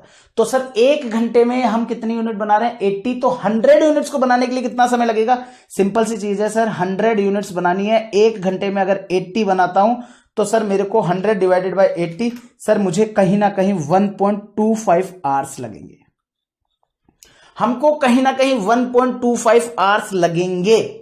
मेरा क्वेश्चन ये है, लेट्स सपोज से हम 1 घंटे का 100 रुपीज कॉस्ट देते हैं, हम 1 घंटे का 100 रुपीज कॉस्ट देते हैं, तो इसका मतलब इन 100 यूनिट्स को बनाने के लिए टोटल कॉस्ट कितनी आएगी? 100। और इन 100 यूनिट्स को बनाने के लिए हमारी कॉस्ट कितनी आएगी? 125। इससे क्लियरली पता चलता है कि अगर हमारी एफिशिएंसी लेबर की डाउन जाती है तो हमारी कॉस्ट अप जाएगी, हमारी अगर लेबर की एफिशिएंसी कम जाती है तो हमारी कॉस्ट अप जाएगी। बड़ा सिंपल सा ये चीज है। और दोस्तों जब हमारे को ये पता चलता है कि एफिशिएंसी कम जाने से कॉस्ट ज्यादा जाएगी, तो मुझे एक चीज बताओ, 34 को 80% कर दोगे तो कितना आएगा? सर तब तो 34 से कम जाएगा। तो एक्चुअल लेबर कॉस्ट कैसे निकलेगी? सर एक्चुअल लेबर कॉस्ट निकलेगी जब आप अपने स्टैंडर्ड लेबर कॉस्ट में एफिशिएंसी रेशियो का डिवाइड लगाओगे, और इसका जब डिवाइड लगाओगे तो 34 डिवाइडेड बाय 80%, तो दोस्तों आपके लिए एक्चुअल लेबर कॉस्ट जो है वो आ जाएगी ₹42.50, ₹42.50। और दोस्तों ये होगी आपकी एक्चुअल कॉस्ट। एक और एग्जांपल देता हूं, मुझे एक चीज बताओ, अगर आप 1 घंटे के अंदर 10 पेज पढ़ते हो, आपने सोचा मैं 1 घंटा पढ़ूंगा 10 पेज, हर 1 घंटे में 10 पेज पढ़ूंगा। अगर आपकी एफिशिएंसी 80% है तो आप 10 की जगह कितने पढ़ पाओगे? ऑब्वियसली 8। तो जहां आप लोगों का कोर्स अगर 100 पेज का है तो आपको, जहां आप सोच के बैठे थे मैं 10 आवर्स में खत्म कर दूंगा, वहीं पर आपको 12.5 आवर्स लगेंगे। और अगर आपको इसी को पढ़ने के लिए अगर आपको कॉस्ट, कोई इंसान आपको पैसे दे रहा होता तो वो इस जगह पर तो 10 आवर्स के पैसे देता स्टैंडर्ड के हिसाब से, लेकिन एक्चुअल में जब देने आएगा तो उसको देने पड़ जाएंगे 12.5। तो इसका मतलब आपको यहां पर कॉस्ट बढ़ करके आएगी। इसको दूसरे तरीके से और समझा देता हूं दोस्तों। जो एफिशिएंसी रेशियो होता है ना, ये एफिशिएंसी रेशियो कैलकुलेट होता है आपका standard hours divided by actual hours से। Standard hours divided by actual hours से। स्टैंडर्ड आवर्स कैसे? एक यूनिट को बनाने के लिए, अगर क्वेश्चन कहता है कि एक यूनिट को बनाने के लिए आपको 10 आवर्स लगने चाहिए, जब आप बनाने गए तो आपको लगा 15 आवर्स, तो आपका 66.66% आपकी एफिशिएंसी हो गई, क्योंकि स्टैंडर्ड से ज्यादा आपने लिया। अगर यही 10 की जगह आपका 5 होता तो हम क्या कहते हैं? सर 200% एफिशिएंसी है। इसका मतलब आपने 200% फास्ट काम किया है। That's all. तो ये आप लोगों को जो ये एफिशिएंसी रेशियो है, ये मैं आप लोगों को समझाऊंगा जब मैं आप लोगों के साथ स्टैंडर्ड कॉस्टिंग करूंगा ना, तो मैं आप लोगों के लिए तब इस चीज को डिस्कस करूंगा। Don't worry about that. तो आपको और अच्छे से ये चीज क्लियर हो जाएगी तब वापस। ठीक है, तो ये आपके पास एक्चुअल कॉस्ट आ गई है। ठीक है, चलिए अब दोस्तों मैं आप लोगों के साथ यहां पर डिस्कस कर लेता हूं फटाफट। अब मैं मार्जिनल कॉस्टिंग से, एब्जॉर्प्शन कॉस्टिंग से, इन सबसे आपको प्रॉफिट निकाल के दे देता हूं। तो सबसे पहला मैं निकाल रहा हूं as per marginal costing. Marginal costing के हिसाब से अगर मैं बात करता हूं तो दोस्तों मेरे पास सेल्स है। सेल्स जो है वो क्वेश्चन ने मेरे को दे रखी है @213, और सेलिंग क्वांटिटी क्या है वो मैंने अभी अभी निकाली है 1200। तो 1200 मल्टीप्लाई बाय 213, तो ये आ जाएगा आपका 2,55,600 रुपए। अब इसमें से आप लेस कर दोगे variable cost of good sold. मैंने जीएस लिखा है, दैट मीन्स गुड सोल्ड। कैसे आएगा? वर्किंग नोट बनाएंगे, बाद में बनाएंगे। नीचे चलिए, इसके बाद में आप यहां से माइनस करेंगे variable cost of manufacturing, variable manufacturing cost of good sold. आपको पता है वेरिएबल मैन्युफैक्चरिंग कॉस्ट होती है, ठीक है ना? ये तो वेरिएबल मैन्युफैक्चरिंग कॉस्ट होगी, variable manufacturing cost of good sold, क्योंकि वहां पर हम लोग क्या करते हैं? Adjusted manufacturing cost of good sold, that means वहां पर तो variable as well as fix दोनों आती है, यहां पर केवल वेरिएबल आती है। तो variable manufacturing cost of good sold, इसके लिए हम बनाएंगे वर्किंग नोट, बाद में देखेंगे। मीनवाइल हम लोग हमारी बाकी की वेरिएबल कॉस्ट ले लेते हैं। वेरिएबल सेलिंग कॉस्ट दे रखी है हमारे को, तो वेरिएबल सेलिंग कॉस्ट, अब आपको पता है सेलिंग कॉस्ट जो है वो हमेशा सेल्स क्वांटिटी पर लगती है, और सेल्स क्वांटिटी कितनी है? 1200। तो 1200 यूनिट्स पर at the rate of ₹15, variable selling है 8 रुपीज, तो ये हो जाएगा आपका 9600। और जैसे ही ये हो जाएगा, इसमें से आप इन दोनों को लेस कर दोगे तो आपके पास आ जाएगा कंट्रीब्यूशन, और कंट्रीब्यूशन में से दोस्तों आप अपनी फिक्स्ड कॉस्ट को लेस कर दोगे, और फिक्स्ड कॉस्ट में मेरे पास दो हैं, आपकी मैन्युफैक्चरिंग की भी है और सेलिंग एंड डिस्ट्रीब्यूशन की भी है। तो मैन्युफैक्चरिंग की जो है वो आपको मैंने अभी कैलकुलेट किया, कैसे आएगी सर? 30 रुपीज और 2000 यूनिट्स, 30 यूनिट्स 2000 यूनिट्स के हिसाब से, तो ये आ जाएगा आपका 60,000, और सेलिंग एंड डिस्ट्रीब्यूशन की आपको दे रखी है 48,000। और जैसे ही आप कर देंगे लेस, तो आपके पास आ जाएगा प्रॉफिट। ये लीजिए। अब इसमें हमारे को करना है आपका वर्किंग नोट। वर्किंग नोट में सबसे पहला हम क्या करेंगे, वर्किंग नोट में हम सबसे पहले निकालेंगे पर्टिकुलर्स, जो भी क्वांटिटी है वो, फिर जो भी रेट है वो, और फिर हम लोग ले लेंगे रुपीस। सबसे पहले ओपनिंग स्टॉक। ओपनिंग स्टॉक हमारे इस क्वेश्चन में था नहीं, तो हमने नील नील नील। फिर हमने ऐड किया प्रोडक्शन। प्रोडक्शन जो है वो हमने किया है 1500 का।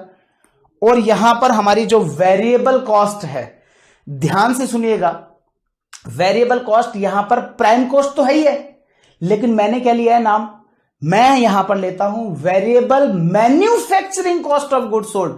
And variable manufacturing cost of goods sold always include prime cost plus manufacturing overhead, manufacturing variable overhead. और प्राइम कॉस्ट है 90, और इसमें आप ऐड कर दोगे आपका मैन्युफैक्चरिंग वेरिएबल ओवरहेड, और मैन्युफैक्चरिंग वेरिएबल ओवरहेड जो है वो है आपका 15 रुपीज। तो 90 में जब आप 15 रुपीज ऐड कर दोगे तो आएगा 105। क्लियर है? इसमें से आपको लेस कर देना है आपका स्क्रैप। ध्यान से सुनिएगा, आपके पास इस वाले क्वेश्चन में स्क्रैप भी है, तो स्क्रैप भी लेस करेंगे और क्लोजिंग स्टॉक भी लेस करेंगे। ये दोनों जैसे ही आप लेस करेंगे तो ये हो जाएगा 100 यूनिट्स का, ये हो गया 200 यूनिट्स का, दोनों को करेंगे लेस, रेट होगी वही 105। तो ये हो जाएगा आपका 1500 मल्टीप्लाई बाय 105, तो आएगा 157500। इसमें से आपका स्क्रैप जो है वो लेस हो जाएगा, 100 मल्टीप्लाई बाय 105, तो हो जाएगा 10,500 माइनस, ये हो जाएगा 21,000 माइनस, और जैसे ये माइनस हुआ आपके पास आ जाएगा 1,26,000 variable manufacturing cost of goods sold. Variable manufacturing cost of goods sold, और ये आएगा 1,26,000। तो ये आपका 1,26,000 जो है ये हो गया माइनस, तो 1,26,000 माइनस करेंगे 255,600 माइनस 1,26,000 माइनस 9,600, तो आपके पास आ जाएगा 1,20,000। एंड 1,20,000 को कंट्रीब्यूशन में से आप 1,08,000 की फिक्स कॉस्ट लेस कर देंगे, तो आपके पास आ जाएगा प्रॉफिट 12,000। चेक कीजिएगा, आंसर मैच है। Yes sir, profit as per marginal costing match है। ठीक है, तो ये रही बात जी पूरी की पूरी। जिस किसी भी भाई बहन ने कॉपी नहीं किया है तो कर लीजिएगा। देखिए मैं आपको बता देता हूं, ये आपका सेल्स क्वांटिटी है। फटाफट से जहां तक का भी कॉपी नहीं किया, प्राइम कॉस्ट तक का कॉपी नहीं किया हो तो वीडियो को पॉज करना, कॉपी कर लेना। ठीक है, चलो आगे। फिर प्राइम कॉस्ट आपका यहां से यहां तक का, इसको कॉपी कर लेंगे आप लोग। ठीक है, चलिए देन आपका ये कॉपी कर लेंगे। डन है, चलो देन आप यहां पर आ जाएंगे, इसको कॉपी कर लेंगे। एज सच इस क्वेश्चन के अंदर अगर मैं बात करूं तो कोई बहुत ज्यादा पार्ट नहीं है जो हमने एक्सेप्ट जो हम लोगों ने सेल्स क्वांटिटी कैलकुलेट करी। प्राइम कॉस्ट कैलकुलेट करना वाज ए गुड ट्रिक, और लेबर कॉस्ट निकालना इज ए गुड ट्रिक ना, तो वो इस क्वेश्चन का मेन पार्ट था। बाकी इसमें एज सच कुछ भी खास नहीं था। अब हम लोग क्या करेंगे, अब हम लोग इसमें पार्ट बी करेंगे एब्जॉर्प्शन कॉस्टिंग का। ऑल्दो समय जो कह रहा है, समय कहता है कि सर 1 घंटे में केवल 1 मिनट बचा है, अब 10 मिनट का समय आपको और जाएगा। बी पार्ट हो गया आपका एब्जॉर्प्शन कॉस्टिंग का। और एब्जॉर्प्शन कॉस्टिंग में अगेन सबसे पहले लिखूंगा सेल्स, और सेल्स कितनी है 255,600। आपने एक चीज देखी, वेरिएबल वाले पोर्शन के अंदर इन शॉर्ट डायरेक्टली अगर मैं बात करूं तो सीधा यहां पर अगर मैं बात करूं तो इनडायरेक्टली जो मैंने जो सेल की है ना वो 1200 की @105 ही हो गया। चेक कर लो चाहे आप, 1200 मल्टीप्लाई बाय 105 आपका यही आएगा 1,26,000। ऐसा क्यों? क्योंकि क्वेश्चन में ओपनिंग स्टॉक नहीं है, और आपको पता है जब ओपनिंग स्टॉक नहीं होता है तो सारे के सारे वैल्यूएशन एक रेट पर होते हैं, 105 105 105 105। तो ऑब्वियसली बात है cost of goods sold will also valued at 105 only. Clear है। लेकिन ये चीज एब्जॉर्प्शन में नहीं होगी, क्योंकि एब्जॉर्प्शन के अंदर हमारे को वहां पर ना अंडर रिकवरी ओवर रिकवरी भी लेनी होती है, ठीक है। तो आइए दोस्तों, सेल्स है, इसमें से हम लोग लेस कर देंगे हमारा adjusted manufacturing cost of good sold, और ये हमारे को वर्किंग नोट से लेकर के आना पड़ेगा।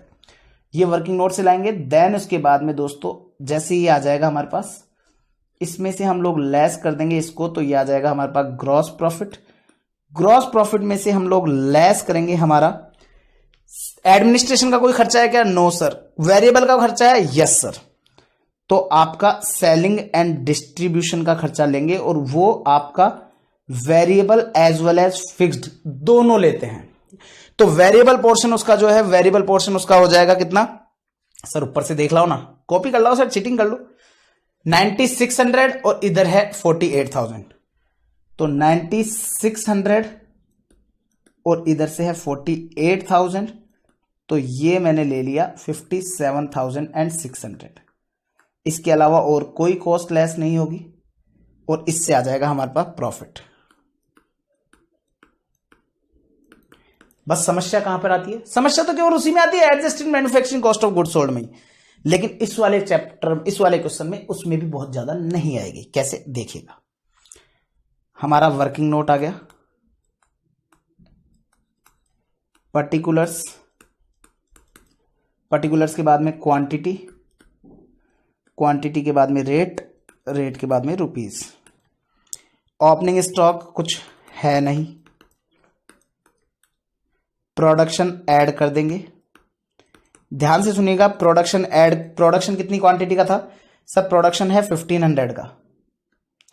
अब दोस्तों आपको पता है यहां पर रेट में आपका वेरिएबल के साथ साथ फिक्स्ड भी ऐड हो जाता है, एब्जॉर्प्शन वाला भी। तो ऊपर जो वैल्यूएशन किया था ना 105 पे, तो वो 105 प्लस आपका फिक्स्ड वाली एब्जॉर्प्शन रेट जो कि थी 30, तो ये हो जाएगा 135। फिर इसमें से लेस करोगे आप स्क्रैप, स्क्रैप होगा आपका 100, अगेन 135। फिर इसमें से माइनस करोगे क्लोजिंग स्टॉक, क्लोजिंग स्टॉक होगा आपका 200, अगेन रेट 135। दोस्तों इनको मल्टीप्लाई करके क्या आएगा वो आप लोग कैलकुलेट करके लिख लीजिएगा। इसमें हमारे पास, मैं आपको यहां पे लिख देता हूं, आपका manufacturing cost of good sold, manufacturing cost of good sold, और वो कितना आएगा 1200 की क्वांटिटी पर, 1200 की क्वांटिटी पर मैं वो ले लूंगा, और वो कितना आ जाएगा आपका 1200 मल्टीप्लाई बाय 135, तो आएगा 1,62,000। लेकिन रुको जरा, सब्र करो, अभी पूरा काम नहीं हुआ है। अंडर रिकवरी है कि ओवर रिकवरी है कैसे पता चलेगा? सर देखो ना, प्रोडक्शन 1500 का है, और आपने ये जो बेस बनाया था वो बेस बनाया था 2000 के हिसाब से, तो डेफिनेटली आपकी अंडर रिकवरी है सर, क्योंकि मैंने आप लोगों को नोट्स में लिखवाया था ये बात।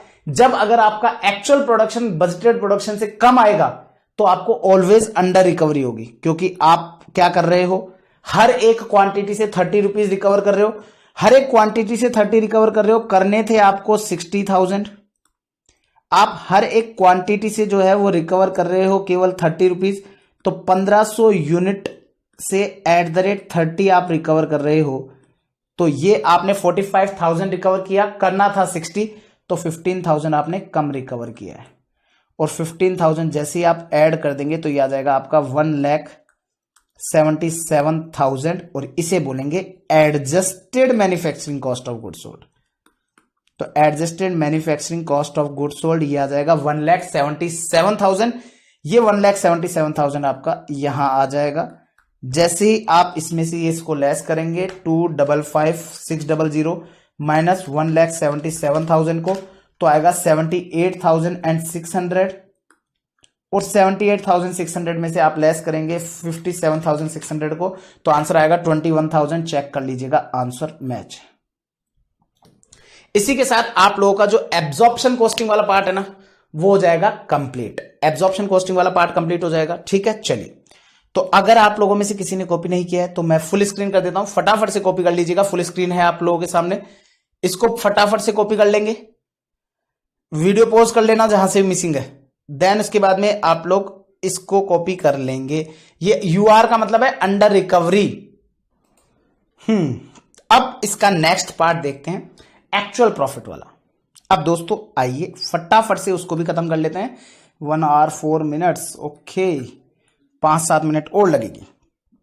सी एक्चुअल प्रॉफिट। अब ध्यान से सुनना, क्योंकि क्वेश्चन ने बोला है स्टेटमेंट बनाओ, ठीक है साहब, स्टेटमेंट बना देंगे। अब आप मुझे याद करो trading P&L account. Trading P&L के अंदर हम लोग क्या करते हैं, क्रेडिट साइड में सेल्स, क्लोजिंग स्टॉक करते हो ना, तो लो जी लिखो सेल्स। एक्चुअल सेल्स कितनी है सर, वही जो आपने ऊपर ली है वही एक्चुअल सेल्स है, 255,600, 255,600 एक्चुअल सेल्स।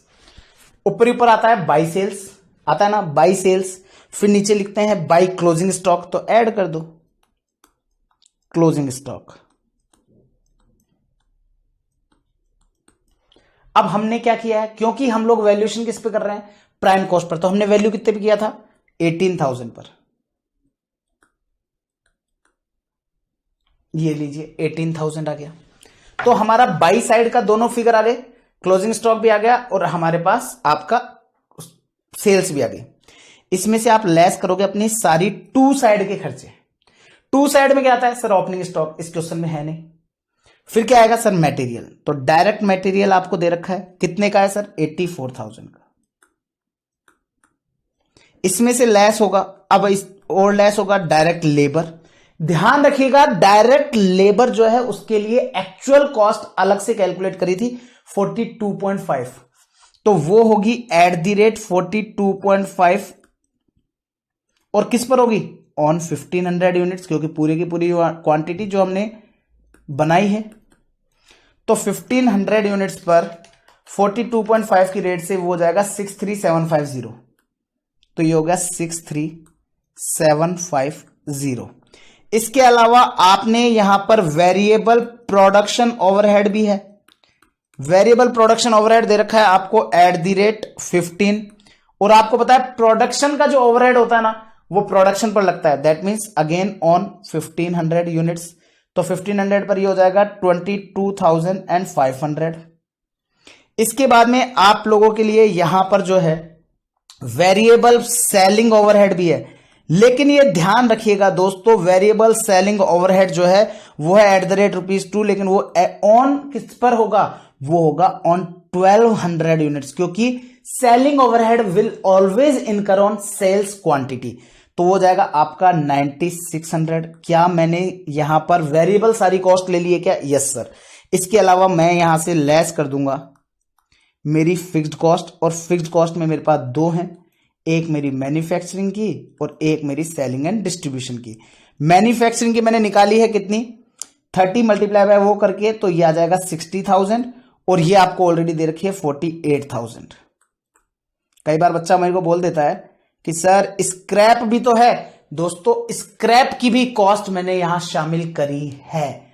स्क्रैप के ऊपर हमारा सारा का सारा खर्चा लग चुका है, वो सारा का सारा खर्चा मैंने यहां पर ले लिया है, ठीक है। तो चलिए, तो यहां पर ये हो जाएगा 255,600 प्लस 18,000 माइनस हो जाएगा 84,000 माइनस हो जाएगा 63750 माइनस 22,500 माइनस 9600 माइनस 60,000 माइनस 48,000, तो आएगा 14,250 का लॉस। और आंसर चेक कर लीजिएगा, मैच है, एक्चुअल लॉस, और ये आ जाएगा 14,250। मैंने यहां पर लॉस लिख दिया, इसलिए मैं इसको नेगेटिव में नहीं लिख रहा हूं। मैं वहां प्रॉफिट लिखता फिर मैं इसको ब्रैकेट में लिख सकता था दैट इज लॉस, लेकिन मैंने वहां पे ऑलरेडी एक्चुअल लॉस लिखा है, तो मेरे लिए काम आसान हो गया। तो एक्चुअल लॉस आपके लिए आ गया 14,250। आपका पॉइंट नंबर 1 जो है वो क्वेश्चन का कंप्लीट है। क्वेश्चन ने बोला था मार्जिनल से प्रॉफिट बताओ, बता दिया, एब्जॉर्प्शन से बताओ, बता दिया, एक्चुअल प्रॉफिट बताओ, वो भी बता दिया। और अब हमारे पास इसके लिए इन्होंने बोला रिकंसाइल करके बताओ actual profit with that of break even profit under marginal costing. अब आपको पता है डी पॉइंट में मैं क्या करूंगा, रिकंसिलिएशन। रिकॉन्सिलिएशन, अब ध्यान से सुनना, रिकॉन्सिलिएशन में क्या होगा दोस्तों, मार्जिनल कॉस्टिंग के अंदर आप लोगों को दो टर्मिनोलॉजी होती है, ऑल्दो मैं उसको भी नेक्स्ट पार्ट में स्टार्ट करूंगा। और मैं बता दूं आपको नेक्स्ट पार्ट जो है ना वो बिल्कुल भी मिस मत कर देना, और इतना बेहतरीन लगेगा आपको, मतलब यू विल फील कि अरे यार रियल में अगर किसी ने मार्जिनल कॉस्टिंग पढ़ाई है तो आज तो सर ने ही पढ़ाई है। इतना खतरनाक वाला हम लोग पोस्टमार्टम करने वाले हैं ना, यू विल लव इट। मतलब आपको लगेगा कि सबसे बेस्ट लेक्चर ऑफ एससीएम जो अगला पार्ट रहेगा वो होने वाला है, ध्यान रखना, ठीक है। तो रिकंसिलिएशन की बात करते हैं। तो सबसे पहले क्या होगा, प्रॉफिट ऑन ब्रेक इवन।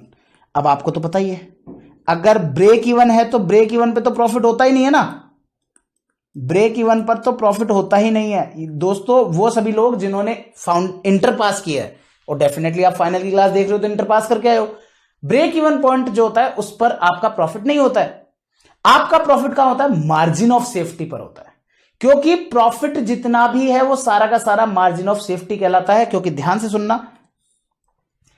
आप break even point is a point जहां पर आपका कॉन्ट्रीब्यूशन इज इक्वल टू होता है आपकी फिक्स्ड कॉस्ट के, जहां पर आपका कंट्रीब्यूशन इज इक्वल टू होता है फिक्स कॉस्ट के, और margin of safety is a point जहां पर कंट्रीब्यूशन इज इक्वल टू होता है आपके प्रॉफिट के। तो इसका मतलब सारा का सारा जो प्रॉफिट है वो कहां से आता है, मार्जिन ऑफ सेफ्टी से आता है। तो दोस्तों हमारे पास मार्जिनल कॉस्टिंग से रिकंसिलिएशन करने बोला है, तो हमने ब्रेक इवन का प्रॉफिट लिख दिया। अब profit on margin of safety लिखेंगे, और वो कितना होगा, हमारा मार्जिनल का जो प्रॉफिट है उसको जाकर के पकड़ेंगे। मार्जिनल का प्रॉफिट है 12,000, तो इसका मतलब 12,000 कहां से आया सर, ये 12,000 आया आपको मार्जिन ऑफ सेफ्टी से, तो ये लीजिए 12,000 मार्जिन ऑफ सेफ्टी। अब इसके अलावा क्या होगा, इसके अलावा ध्यान से सुनना, एक्चुअल के अंदर अगर मैं बात करूं तो दोस्तों एक्चुअल में आपने क्लोजिंग स्टॉक को यहां पर वैल्यू क्या है 18,000 पर, कितने पर 18,000 पे। वहीं अगर मैं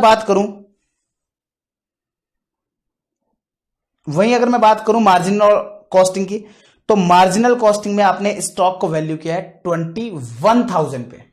अब मुझे सोच के बताओ, आप मार्जिनल कॉस्टिंग से एक्चुअल पे जा रहे हो, तो इसका मतलब मार्जिनल कॉस्टिंग पर जब हमने ट्रेडिंग P&L बनाया होगा तो हमने बाई साइड में लिखा होगा 21, बाई साइड में 21 लिखा होगा। अब हम जा रहे हैं एक्चुअल की ओर, तो बाई साइड में हमने लिखा होगा 21, एक्चुअल की तरफ जा रहे हैं तो वहां पर है 18।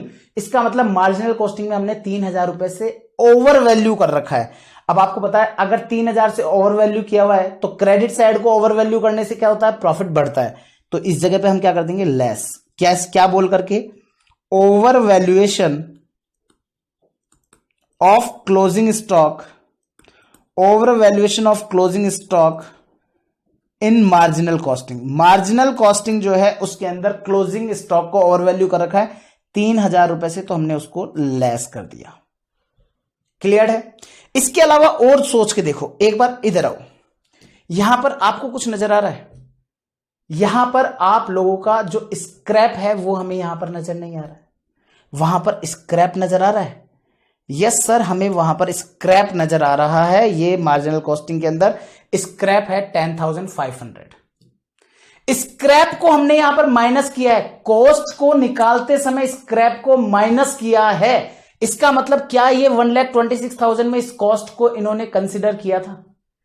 क्या इस कॉस्ट को इन्होंने कंसीडर किया है? आंसर है नो, कंसीडर नहीं किया है, कॉस्ट को कंसीडर नहीं किया है। जबकि अगर मैं बात करूं यहां पर स्टैंडर्ड कॉस्टिंग में, तो क्या इन्होंने स्क्रैप की भी कॉस्ट को कंसीडर किया है? आंसर है यस सर। आप देखो डायरेक्ट लेबर 1500 यूनिट के ऊपर लिया है।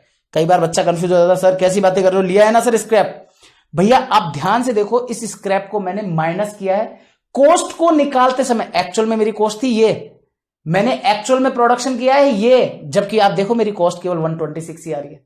मैंने जब मार्जिनल का प्रॉफिट निकाला तो मैंने मार्जिनल के प्रॉफिट निकालते समय इस 126 को लिया है वहां पर, जबकि एक्चुअल कॉस्ट तो मेरी ये लगी है। और जब आपकी एक्चुअल कॉस्ट ये लगी है तो फिर ये वाली कॉस्ट कहां गई है 10,500 की स्क्रैप की? तो नहीं ली। जबकि आपने एक्चुअल के अंदर आप देखोगे हमने यहां पर एक्चुअल में मटेरियल पूरा का पूरा लिया है 84 का 84, आप लेबर हमने पूरी की पूरी ली है, वेरिएबल प्रोडक्शन ओवरहेड हमने पूरा का पूरा लिया है। आप चाहो तो टोटल करके देख लो, 84,000 प्लस 63,750 प्लस 22,500, हमने 170,250 की पूरी कॉस्ट ली है, जबकि वहां पर तो 126 की ले रहे हैं। तो इसका मतलब हमारे को क्या करना है, यहां पर हमने स्क्रैप नहीं लिया, तो इस स्क्रैप को एक्चुअल में लिया है। तो स्क्रैप जो है वो है हमने 105 पर, @105 पर, तो वो स्क्रैप भी माइनस हो जाएगा। तो 10,500 का स्क्रैप भी माइनस हो गया। इसके अलावा दोस्तों हमने जब मार्जिनल कॉस्टिंग पर कैलकुलेट किया था तो मार्जिनल कॉस्टिंग में आप ध्यान से देखोगे तो हमने यहां पर लेबर जो लिया है वो एक्चुअल के अंदर 42.5 लिया है, जबकि मार्जिनल की कैलकुलेशन करते समय हमने 34 पे लिया था। तो हमारे यहां पर एक्स्ट्रा या डिफरेंस ऑफ लेबर कॉस्ट लिख देंगे, difference, just a second guys किसी का कॉल है, difference in labour cost. Difference in labour cost की अगर मैं बात करूं दोस्तों तो आप अरे यार क्यों बच्चे, मतलब कई बार तो ऐसे हो जाता ना कि मतलब बिल्कुल ही बहुत ही ज्यादा। तो डिफरेंस इन लेबर कॉस्ट की बात कर रहा हूं, आप देखोगे वहां हमने एक्चुअल में लिया है 42.5, जबकि मार्जिनल कॉस्टिंग के अंदर हमने इसको लिया है एट 34 ओनली। तो इसका मतलब ये एक्स्ट्रा कॉस्ट लगी है हमारी एक्चुअल में, और एक्चुअल में एक्स्ट्रा कॉस्ट लगी है तो इसका मतलब हम वहां पर 34 तक का लेस करके आए, तो ऊपर उसके ऊपर का जो भी है वो हम यहां लेस करेंगे, और वो कितने पर लेस करेंगे, वही 1500 यूनिट्स पर, यहां तो पूरी की पूरी यूनिट्स पर होगा। तो 42.5 माइनस 34 मल्टीप्लाई बाय 1500 तो आ जाएगा 12750, और ये भी हमारा लेस हो जाएगा। और ये सारा लेस होने के बाद हमारे पास जो आएगा वो बिना बोले मैं बता सकता हूं एक्चुअल प्रॉफिट आ जाएगा, और एक्चुअल प्रॉफिट जो है वो हमारा माइनस में लिख दूंगा इस बार 14250। चाहो तो कैलकुलेट करके देख लेना यही आएगा क्या, 12,000 इसमें से माइनस किया 3,000, माइनस किया 10,500, माइनस किया 12750, 14250। That's it. इसी के साथ ये वाला जो क्वेश्चन है और इसी के साथ ये जो चैप्टर है ये होता है फिनिश। दोस्तों मैं आप लोगों के साथ 1 सेकंड का और समय लूंगा, आपको यहां पर इस तक में तो कोई दिक्कत नहीं होगी, मार्जिनल और एब्जॉर्प्शन में ये तो मैं कंफर्म कह सकता हूं, इसमें तो कोई दिक्कत नहीं होगी, क्योंकि आपको सिंपली इसमें केवल डिफरेंस जो है वो हमारे केवल और केवल ये जो वर्किंग थी ना, इस वर्किंग का ध्यान रखना था कि प्राइम कॉस्ट कितने पर वैल्यू किया है और कौन सा कितने पर कैलकुलेट किया है, ये हमारे को ध्यान में देना था। ठीक है, ये कैलकुलेशन थी बस केवल। तो मार्जिनल और एब्जॉर्प्शन में तो कोई दिक्कत ही नहीं है। एक्चुअल की बात कर लेते हैं। एक्चुअल प्रॉफिट में मैंने सेल्स ले लिया, सेल्स के बाद में मैंने क्लोजिंग स्टॉक ऐड कर लिया, ट्रेडिंग P&L अकाउंट जो बनाते हैं उस हिसाब से कि क्रेडिट वाले आइटम्स को पहले ऐड कर लो, फिर डेबिट वाले आइटम को लेस कर देंगे। ओपनिंग स्टॉक था नहीं तो सारी की सारी कॉस्ट ली, डायरेक्ट मटेरियल एक्चुअल 84 लगा, ले लिया, डायरेक्ट लेबर 42.5 के हिसाब से जो एक्चुअल कॉस्ट ली वो ले ली, वेरिएबल प्रोडक्शन और 15 रुपीज के हिसाब से वो भी ले लिया, वेरिएबल सेलिंग ओवरहेड भी ले लिया, फिक्स्ड भी ले लिया, तो नॉर्मल तरीके से कैलकुलेट कर दिया, हो गया। बात करते हैं रिकंसिलेशन, ये है मेन ट्रिक। क्वेश्चन ने बोला था ब्रेक इवन प्रॉफिट से रिकंसाइल करो। अब बताओ इतना बड़ा क्वेश्चन पहली बात तो 8 नंबर में पूछा, जिसको मेरे को कराने में भी आपको 40 से 50 मिनट का समय लग गया। बहुत ही बढ़िया, आपको भी एग्जाम के अंदर इस क्वेश्चन को कर रहे होगे तो डेफिनेटली 20 मिनट से 25 मिनट्स का समय लगेगा। Profit at break even 0।